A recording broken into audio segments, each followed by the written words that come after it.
banje gushima Imana kuri connection nziza Imana yaduhaye yo kugira ngo tuganire ijambo ryayo. Hari ukuntu Imana ibigenza abantu bataziranye ikabahuza, kandi ikabahuza kubw'impamvu zayo. Ndashima Imana kuba umushumba wantumiye. Nigeze kugera muri Australia nka kabiri ngira ngo cyangwa gatatu, ariko ntabwo nigeze ngera ahari Adelaide. Gusa muri iyi minsi mu cyumweru gishize tutangiye kuganira, twashoboye kwibwirana, numva turamenyanye. Igikomeye ni uko twese turi abakozi batoya ubwami bw'Imana bwagutse. Ndashima Imana rero kubw'uyu mwanya mwiza. Yambwiye yuko mumaze igihe kirekire musengera ibihugu, bivuga yuko natwe muri mudusengera. Natwe tumaze ibyumweru byinshi, tumaze ibyumweru birenga 5 dusengera ububyutse. Ububyutse dusengera ni ububyutse bwo ku isi yose nyine. Murumva yuko twebwe turi specific dusengera ububyutse gusa, ariko turuzuzanya mu buryo bumwe cyangwa mu bundi. Ndashima Imana rero yuko iduhaye umwanya kugira ngo tuganire. Hari amagambo nshaka gusoma. Ijambo rya mbere mbanza gusoma ni ijambo bashize kuri posta, ijambo riri mu gitabo cya kabiri cy'Ingoma. Ngira ngo mushobora kuba maze iminsi murivugaho, murisoma, ariko ntabwo rijya rirambirana. Igice cya 7, igitabo cya kabiri cy'Ingoma, umurongo wa 14 haravuga ngo ariko ndagera ku murongo wa 16 kubera impamvu. Hanyuma Uwiteka nahere ku murongo wa 12 kugera kuri 16. Hanyuma Uwiteka yereka Salomo nijoro, aramubwira ati, numvise gusenga kwawe maze nituraniriza aha hantu ngo habe inzu yo gutambiramo ibitambo. Indamuka nk'izijuru, imvura ntigwe, cyangwa nintegeka inzige ngo zone igihugu, cyangwa ninohereza mugiga mu bantu banje, maze abantu banje bitiriwe izina ryanje nibicisha bugufi bagasenga, bagashaka mu maso hanjye, bagahindukira bakareka ingeso zabo mbi, nanjye nzumva ndi mu ijuru, bababarire igicumuro cyabo, bakiriza igihugu. Uhereye none amaso yanjye azajya areba, n'amatwi yanjye azajya yumva gusenga kuzasengerwa aha hantu. Kuko ubu ntoranije iyi nzu nkayereza kugira ngo izina ryanjye riyiberemo iteka ryose. N'amaso yanjye n'umutima wanjye bizayihoramo iminsi yose. 17 kandi nawe nugendera imbere yanjye nk'uko so Dawidi yagendaga, ugakora ibyo nagutegetse byose, ukitondera amategeko n'amateka yanjye, nanjye nzakomeza ingoma yawe nk'uko nasezeranye na so Dawidi, nkamubwira nti, ntabwo nzabura umuntu wo gutegeka Abisiraheli. Iyo ni ryo jambo nashatse guheraho gusoma, kuko riri kuri flyer nubwo isomye imirongo myinshi irenze isanzwe. Irindi jambo nshaka gusoma ni Zaburi 57, gasoma kuva ku murongo wa 2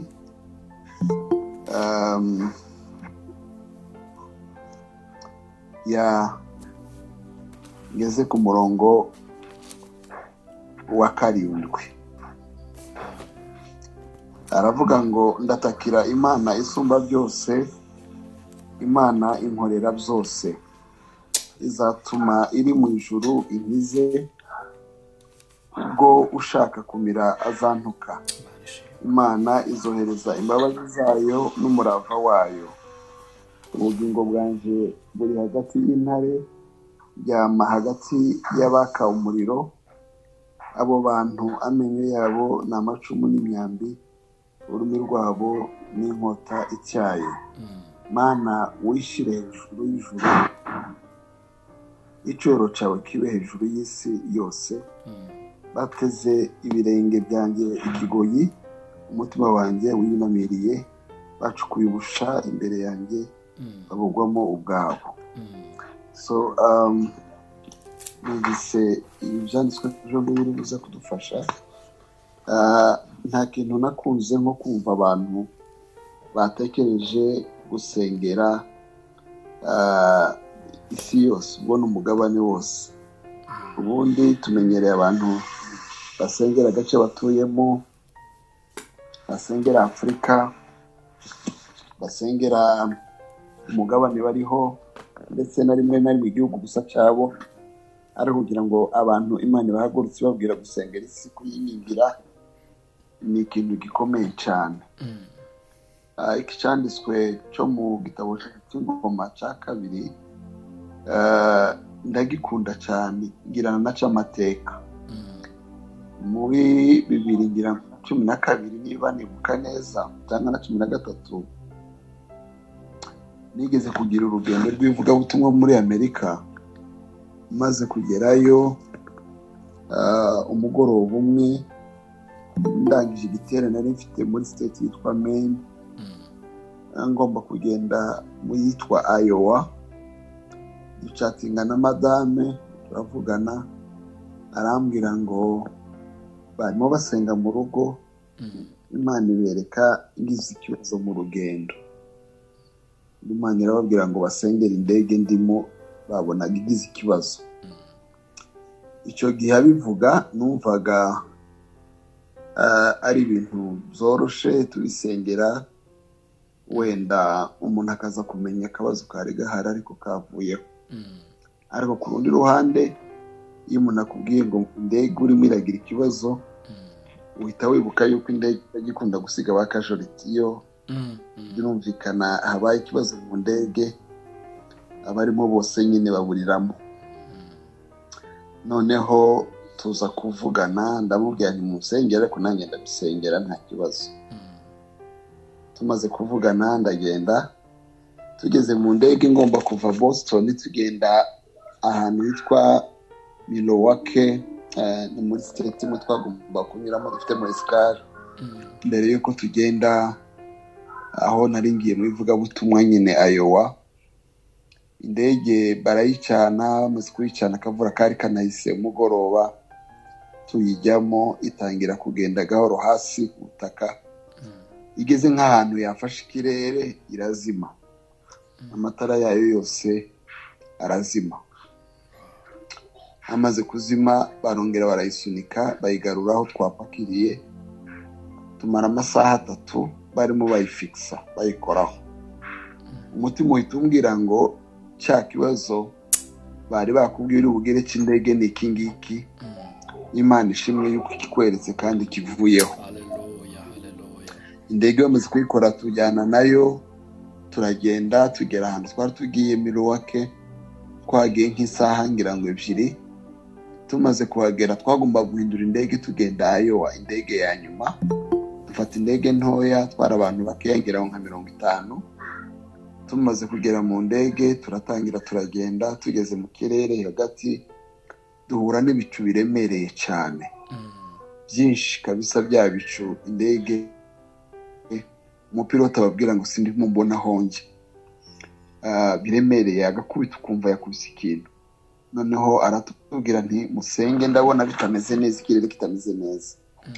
Kubera yuko deja yabivugaga, deja turimo tugenda nabi, indege isa nkaho yurira amakoro. Abantu benshi batangira kunama basenga, bataka, habamo nk'ubwana nka 2 butangira kurira, ukumva n'ibikapo biri hejuru yashaka kutugwaho. Noneho buri muntu wese yunama atakambira Imana yiwe nk'igihe cya Yona. sinzi uko nunamye muri Bibiliya, nari mfite Bibiliya mu maboko nyibumbuye mpurirana na kiriya cyanditswe. Numva murambwiye ngo icyanditswe n'icyawe uyu munsi. Ndagisoma, ahantu nakunze yavuga ngo nindamuka nkiza ijuru, ariko ngeze ahantu havuga ngo uhereye none, umurongo wa 15, ngo amaso yanjye azajya areba, ngo n'amatwi yanjye azajya yumva gusenga kuzakorerwa ahantu. Haleluya. Imbaraga ziraje. Abantu bose twari kumwe mu ndege bakomeje gutaka, indege yakomeje kugenda nabi, ari uretse njyewe utaramenye ko yagenze nabi, ko nahise njya mu mwuka ngira ibyishimo byinshi, numva mu bantu bundi baba sensible, indege itangiye kugenda nabi ndimo, ariko urugendo rwasigaye sinigeze menya uko rwarangiye, kubera yuko Imana yari impumurije, ku buryo twari twicaranye namubwiye ntugire ubwoba, turagenda tugera aho tugiye. Imana yaganiriye nanjye muri iyi ndege, arandeba arambwira ngo kuvuza ayo magambo ndumva rwose nanjye nkomeje. Turagenda umwanya mutoya tugiye. So kuva icyo gihe rero ahantu kiriya cyanditswe kiba, njya numva ari icyanjye. Iyo abantu bagisomye njya numva bankorera.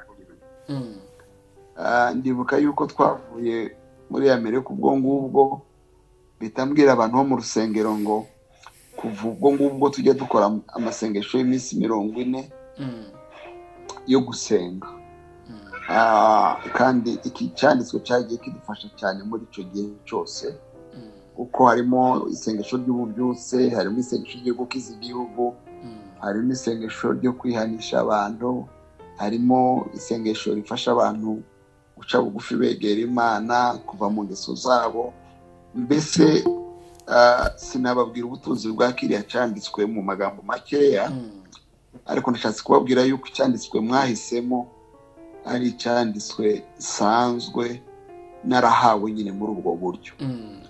Uno munsi ko tuvuga gusengera ibihugu, ndavuga gusa amagambo abiri, ntabwo mfata umwanya munini, kuko iyo abantu bari bavuga ibyo gusengera igihugu barabisengera nyine, kuruta yuko batinda cyane mu nyigisho.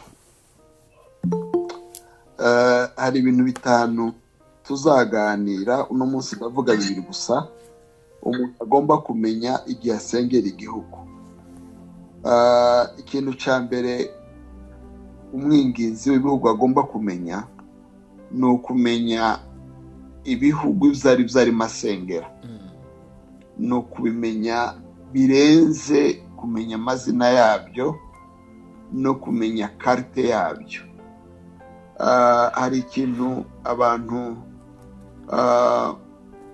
bazi benshi bari mu banyamasengesho n'abatangiza amatorero, ni ikintu bita cartographie spirituelle cyangwa spiritual mapping. Kumenya uko agace runaka gateye mu buryo bw'umwuka. Reka mbisobanure wera ku Rwanda, kuko benshi nuba tuvugana ikinyarwanda bazi mu Rwanda.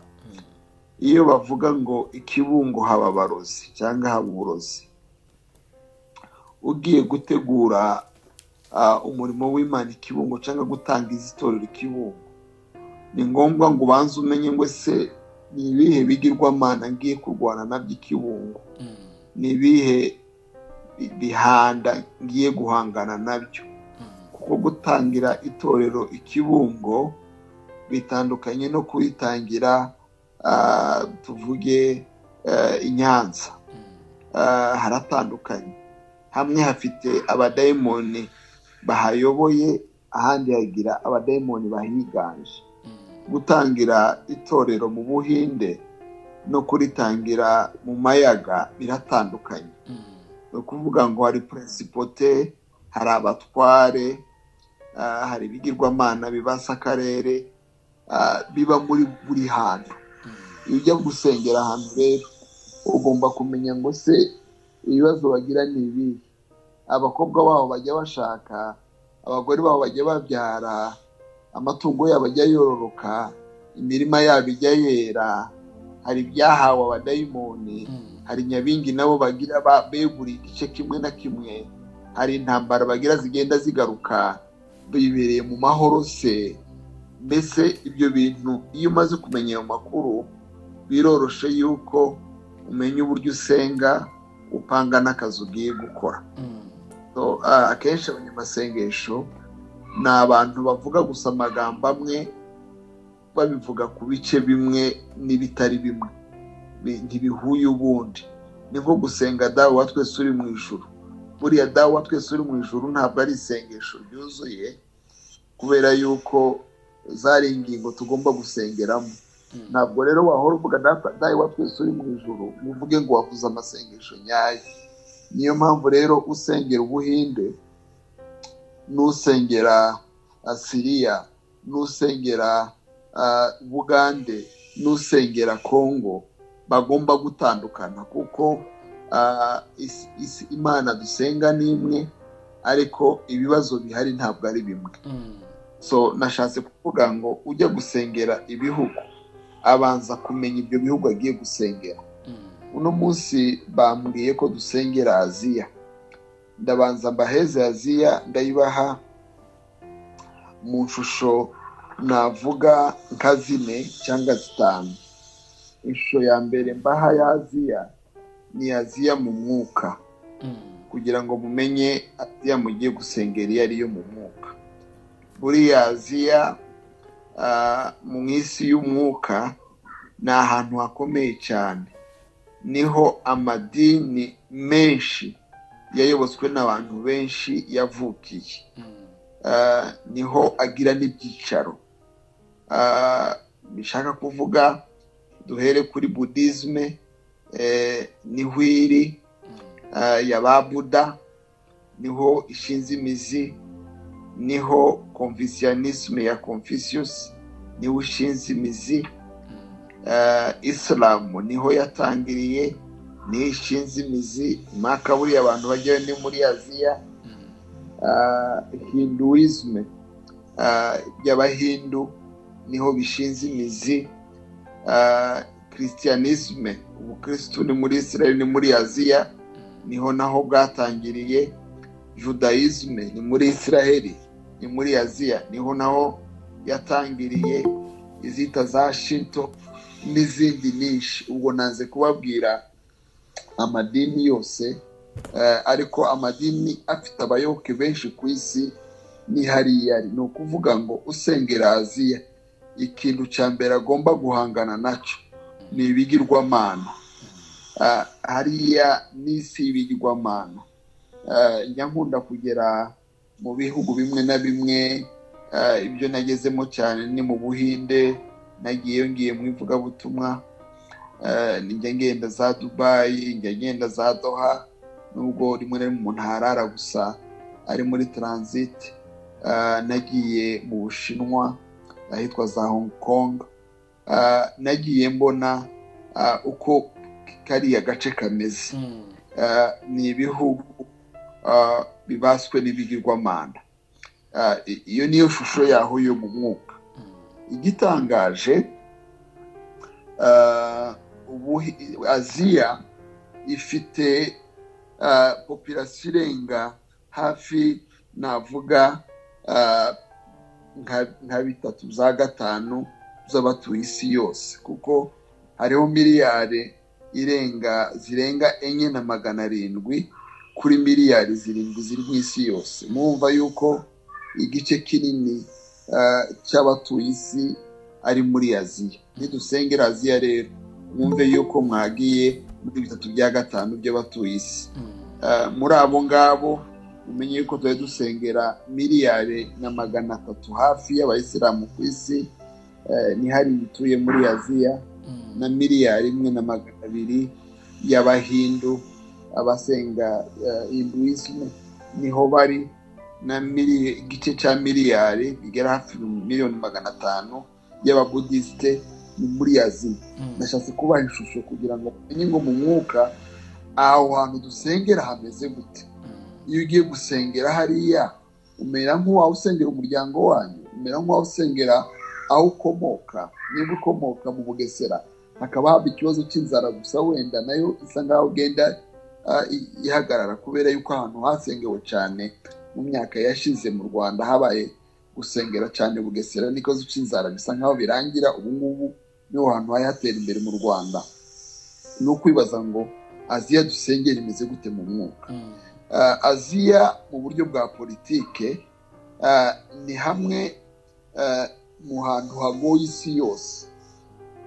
Niba hari ahantu hagoye isi yose, ahantu hambere hagoye isi yose ni Aziya, kuko nk'uko mubizi Aziya niho hari intambara ikomeye imaze imyaka itabarika, intambara y'Abanyisiraheli n'Abapalestinye imaze imyaka myinshi. Urumva ni muri Aziya.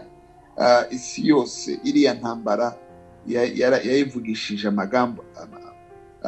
amagambo atarangira, kubera yuko hahora mu ntambara. Murimo murumva muri bizumweru zombi amakuru ya Afghanistan ni muri Aziya, aho abatalibani n'abateroriste bakomeye biganje. Bivuga ngo abantu bafite ibyago bikomeye ni abakristo batuye muri ibyo bice byose, baba ari Abanyisiraheli, baba ari abatuye Afghanistan n'ahandi za Pakistan. Bivuga ngo iyo dusengera hariya muri politike duhita tumenya ko twahanganye n'ahantu hahora dayimoni w'intambara. Kurya mu Rwanda twagiye tugira intambara zigenda zigaruka z'amaseso, niko hariya hameze, ndetse biranarenze kubera yuko bo tibagira agahenge, tibagira umwaka wo kuruhuka. Murabona imyaka abanyamerika bamaze Afghanistan, iyo bijya kuba ari amahoro bajyanyeyo yari kuba bayasizeyo, ariko urabona ko bageze ahantu bahava amahoro atariho, noneho bimeze nabi cyane ku buryo n'abaturage bashaka gukurikira kugira ngo bahunge ibihugu. Kubera iki? Kubera yuko navuga ko ari akarere kari mu dayimoni w'amahoro make w'intambara, urambye, utinze, utajya ugoheka. Iki gihugu rero iyo tugisengera dusengera amahoro, ni ukuvuga ngo abantu baho barakenyuka, bicwa n'intambara. Nta muntu ukora umushinga urambye, bahora basengera survie, ko kuvuga ngo mbone ndamuka gusa. Ikindi musengera abana bahariyo, abana bariyo batoya batarya, bahora mu ntambara, bagirwa abasirikare, bakurwa mu mashuri, batavurwa, barya nabi, barwara za bwaki kubera ibibazo by'intambara. Iyo usengera kariya gace usengera ubukene kubera nyine ibihe bamazemo by'intambara, kandi urabizi neza yuko ari ahantu Imana yahaye umugisha, kuko haba za peterole, haba amabuye y'agaciro, ariko ubukene nyine bwarabokamye kubera ikibazo cy'intambara. Iyo mujya gusengera politike ya hariya, mwibuka yuko n'amategeko yaho ari amategeko akomeye ya Isilamu, icyo bita Sharia law. Amategeko ya Sharia utari umuyisilamu wese amugiraho ingaruka mbi, cyane cyane abakristo bariyo. Iyo mujya gusengera Afghanistan n'ibice nka biriya zo muri Aziya biri mu ntambara, mwibuka impunzi zabo, impunzi za Syria, Abanyisiraheli, Abapalestinye, Abafghanistan, ntiwobabara ku isi yose. Nibo bantu benshi banyanyaga isi yose kubera yuko bahora mu ntambara. So mujye mwibuka Abayahudi, mwibuke Abarabu, murebe ukuntu banyanyagiye mu isi yose, murebe Abakurdi, abo bose n'ibyo bice bavuyemo. Nimujye gusengera politike ya hariya, musengera abagore. Niho hantu hambere abagore bahohoterwa, bafatwa ku nguvu, batagira uburenganzira. Mbese habaho umwihariko ukomeye ku bagore hariya baba mu bihe bikomeye by'akaga. Nimuza kureba intambara z'amatsinda ashingiye ku madini, Aba-Islamiste, b'Aba-Integriste, abantu bari muri Judaisme banga abarokore, abakristo batavuga rumwe. Ibyo byose ni ibice bigenda bigaragaza yuko mu buryo bwa politiki akarere ka Aziya ari akarere ko kwitabwaho cyane mu masengesho. Ingingo ya gatatu, usengera kariya gace ijya ku bintu by'ibyorezo. ibyorezo n'ibiza cyane cyane. Reka mbanze mvuge ibiza. Nimuza kureba region yitwa ngo ni Asia Pacific region, irimo za Cambodia, za China, za Laos, za Mongolia, za Myanmar, na North Korea, za Vietnam na Thailand. Ni ibice bibamo imiyaga ikomeye, mujya mwumva imiyaga za tsunami n'ahandi niho yagiye iba, iravaje ibintu byinshi cyane. Ziriya disaster rero cyangwa disasters zagiye zigira ingaruka zikomeye ku bantu batuye hariya. Nimugera no kubyo muze kureba n'iyi COVID-19, kimwe mu bihugu birimo ibibazo bikomeye cyane kubera COVID-19, ikiza ku isonga muri iyi minsi ni Ubuhinde, buri muri Asia. Muze kureba gisanzwe gikenye, gifite ibice byinshi cyane. Nge nagezeyo birimo abantu bakenye, bavuga yuko 70% y'Abahinde bari munsi y'umurongo w'ubukene, ni ukuvuga ngo babayeho ubuzima bugoye cyane. Noneho tekereza, ntibasanzwe bivuza, ntibasanzwe babona ibiryo, noneho bagiye no mu kato, lockdowns muri ibyo bihugu. Niho hatangiriye iyi variante yindi yitwa Delta, yamaze abantu benshi. Iyo mujya kuhasengera mutekereze abantu bashaka oxygene hariya, mutekereze abantu bashaka ibitanda byo kwa muganga, mutekereze abantu iyo barya bamaze iminsi bakingiranye, uvuye mu nzu akandura agapfa. So urumva yuko ari icyaro, ari imijyi yabo, ahantu henshi hari ikibazo cyo kujya kwa muganga kubera yuko ubushobozi ari bukeya. So nimuhasengera rero, muhasengere cyane kubera yuko icyo ni ikibazo gihari. Iyo mugeze ahantu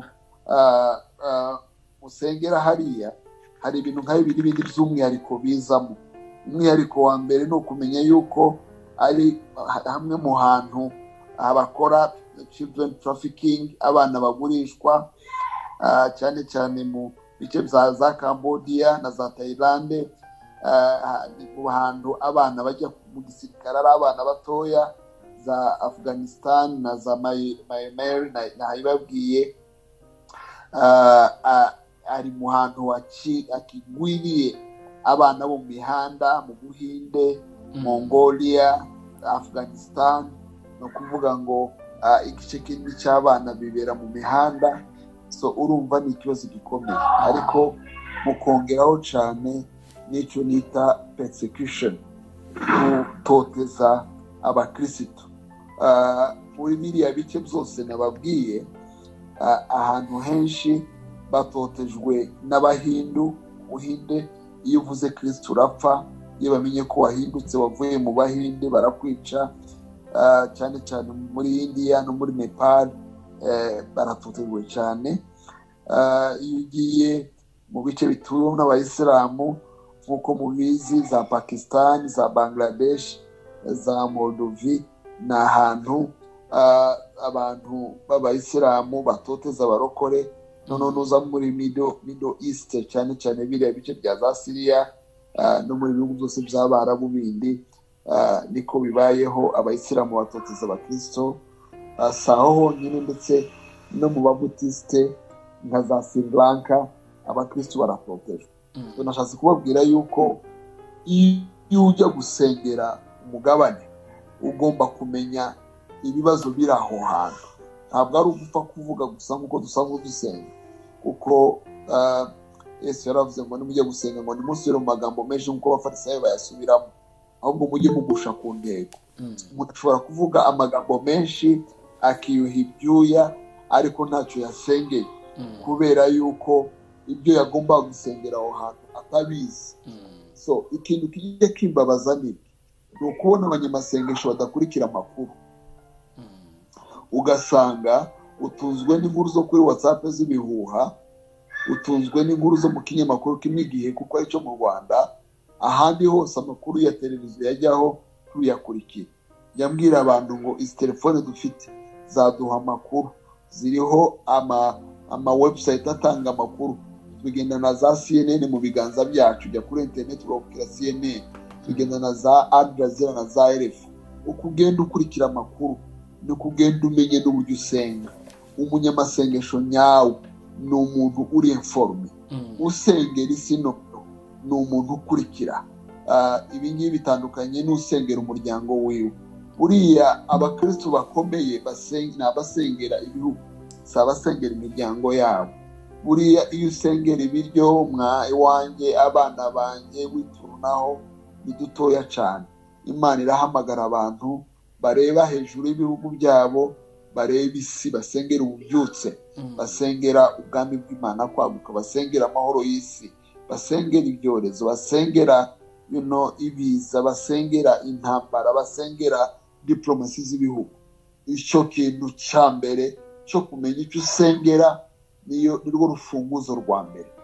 Urufunguzo rwa kabiri narwo sorezaho ne kubafata umwanya munini, ni ugushaka kumenya ubushake bw'Imana. Kuko dushobora gusenga tuzi ibyo dusengera ariko tunyuranyije n'ubushake bw'Imana. Aya ni amagambo mugomba kwitondera cyane. Njya mbwira abantu ngo iyo umuntu antunguye gusenga, hari igihe mbanza ngashaka sinamuzi, kubera yuko njya numva ngomba kumenya amagambo ngiye kuvuga mbere yo kwihutira kuyavuga. Kuko hari igihe dusenga muri kamenyero, muri recitation, kubera ko twakuze tuzi ko abantu ayo magambo bajya bayasenga kandi atari Imana ishaka ko dusenga. Ni ngombwa ngo iteka nubumbura akantu ugiye gusenga ujye ubanza uvuge ngo ndasenga se mu bushake bw'Imana, kubera yuko amasengesho ni mabi cyane. Iyo usenze nabi Imana irumva igasubiza nabi kuko wayisabye nabi, ingaruka zikakugeraho. Aha ndaza kubivugaho. Iyo usenze neza Imana irumva igasubiza neza, hanyuma ibisubizo byiza bikakugeraho. So no kwibaza ngo se ko ugiye gusenga biri mu bushake bw'Imana. Bibiliya urwandiko rwa Yohana rwa mbere igice cya 5 umurongo wa 14 nkunda amagambo arimo cyane. Aravuga ngo kandi iki ni cyo kidutera gutinyuka imbere ye, ngo nuko atwumva iyo dusabye ikintu nk'uko ashaka. So umurongo wa 15 ngo kandi ubwo tuzi ko yumva icyo dusabye cyose, tuzi nuko duhawe ibyo tumusabye. Aya magambo ndayakunda cyane. Ikidutera gushyira amanga, ikidutera confidence, ikiduha assurance, nuko dusenga tutaraza gusa, dusenga ariko tugasenga tujyanisha n'ubushake bw'Imana. Iyo tujyanisha n'ubushake bw'Imana, ibyo twavuze Imana irabyumva, kubera yuko n'ubushake bwayo tuba twasabye. Ni ukuvuga ngo iyo yumvise rero n'ibyo twasabye tuba twabihawe nubwo byaba bitaratugeraho, kuko biri mu bushake bw'Imana. Reka numvize intambwe 3. Intambwe ya mbere kumenya ubushake bw'Imana. Intambwe ya kabiri gusaba nk'ubushake bw'Imana. Intambwe ya 3 kwizera yuko ibyo twasabye mu bushake bw'Imana tuzabibona. Hazamo n'iya 4 ivuga ngo kwakira iby'Imana yagenye kwizakora mu bushake bwayo binyuze mu masengesho twayisabye. So ni ngombwa ngo nitujya gusengera Aziya tumenye ubushake bw'Imana kuri biriya bihugu. Ni ubuhe bushake bw'Imana? Nkira ahangaha ndashaka kuvuga ngo ibyo dusabye biri mu bushake bwayo biduha gusabana ubushizi bw'amanga. Ubundi kugira ngo mbisobanure, mu gihugu cy'u Rwanda n'ibindi bihugu byinshi ku isi ubu ngubu bifite gahunda yo gukingiza abaturage ku bijyanye na corona 19 COVID-19. So iyo usabye gukingirwa ubu ngubu leta ibishyizemo ubushake, ni ukuvuga ngo urimo iringinga abantu gukingira, hanyuma akaba ari byo usaba. Biroroshe yuko babigukora kuko kurasaba bijyanye n'ubushake bwawe. Iyo dusaba bijyanye n'ubushake bw'ijuru, usanga deja n'ibisubizo biriho, zari bitegereje ababisingiye. nkunda ubuzima bwa Ana muri Bibiliya yagize ikibazo, yashatse umugabo akunda wo mu busore bwiwe, amaze gushaka umugabo akunda wo mu busore bwiwe Elukana, barabana bamara iminsi batabyara. Bibiliya ntitubwira igihe bamaze batabyara. Nyuma Elukana aza gushaka undi mugore witwa Penina. Penina hageze si ukubyara, arakurikiza buri mwaka utashe umwana akaba aravutse. Kwa Penina ibintu bigenda neza cyane. Ana abura abana. Bibiliya iravuga ngo Imana niyo yari yaramuzibye inda. Iki kintu kiratangaje. Iyi Imana yakuzibye inda, nubwo bagukora deliverance ntubyara, kuko Imana ni igifungura ibyo yafunze. Ibyo Imana yafunze ni ibifungura, ibyo Satani yafunze n'ibyo Imana ifungura. Nanone abantu bashobora kukwingingira, Satani ariyo yafunze, ariko iyo ari Imana yafunze baringinga ariko ntacyo bahindura.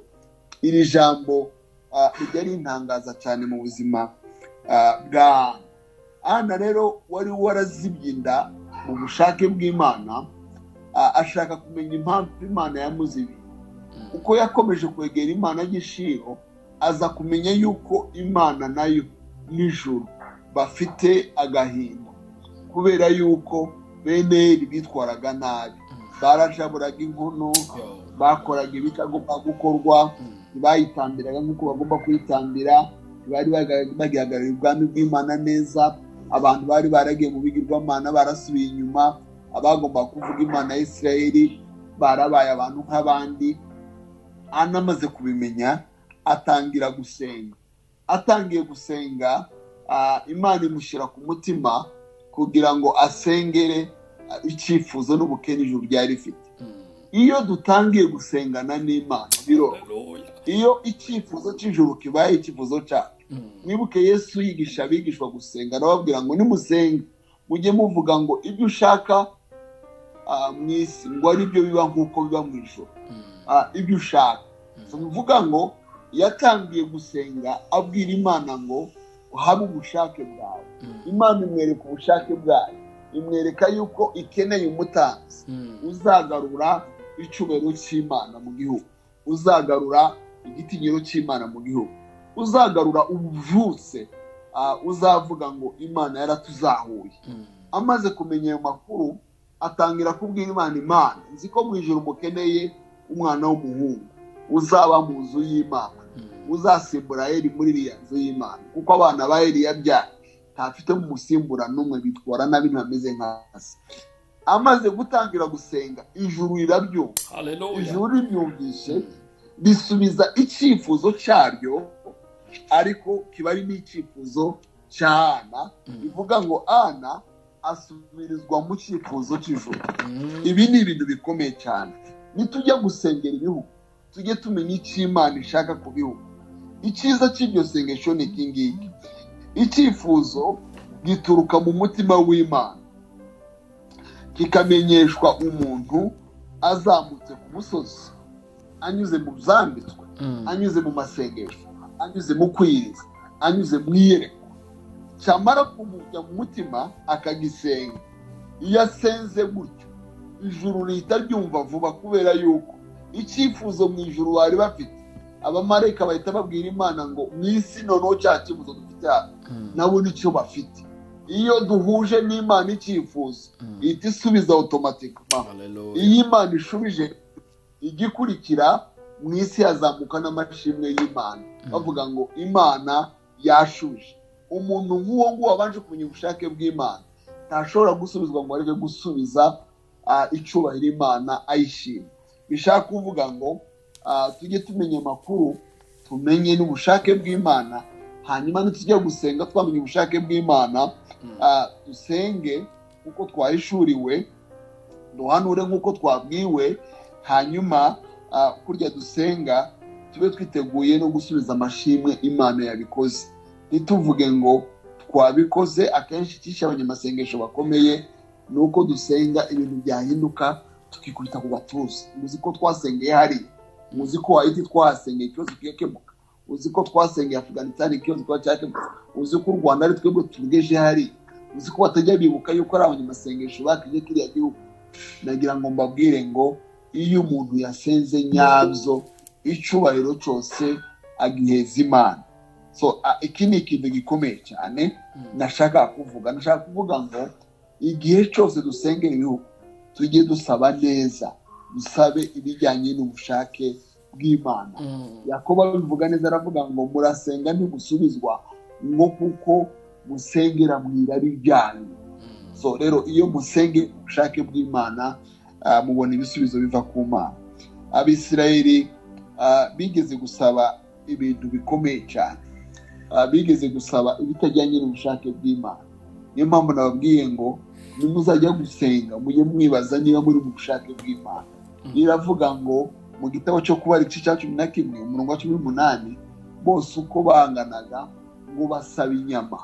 Bivuga ngo cyari icyifuzo gisanzwe cy'abantu bari mu butayu basaba inyama. Bari bazikumbuye, bari baravuye mu Egiputa batanaziheruka.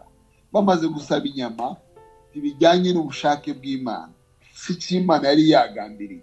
Imana yari yaragambiriye ko abantu bazaba mu butayu igihe bazabamo cyose izabatungisha ibiryo byo mu ijuru byitwa mana.